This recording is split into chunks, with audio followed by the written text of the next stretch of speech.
On aura parlé de la guerre tarifaire sous tous les angles possibles, le tort que ça cause aux entreprises.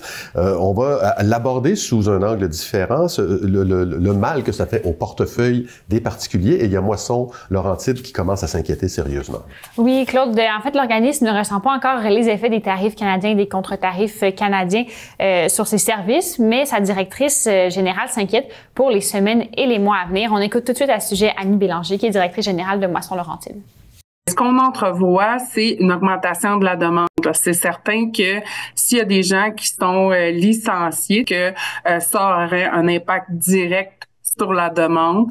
Donc, nous, c'est certain que l'approvisionnement, c'est très instable aussi. Nous, on a peu de prévisibilité au niveau de l'approvisionnement.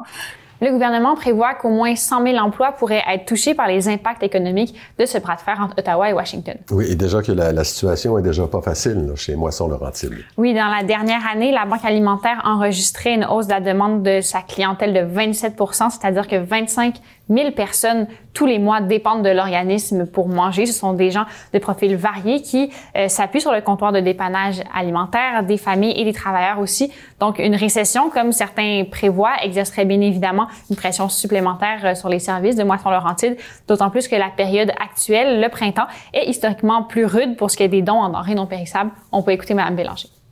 Ça, c'est quand même important. Souvent, quand on pense aux collations pour les enfants, quand on pense aussi à des produits pour cuisiniers, là, c'est souvent des produits non périssables. Donc, les pâtes alimentaires, la farine, les barres tendres, etc. Pour ce qui est des fruits, le printemps est aussi une période de creux dans les exportations. La Banque alimentaire dépend donc d'une aide alimentaire du gouvernement en ce moment pour offrir des produits frais à sa clientèle.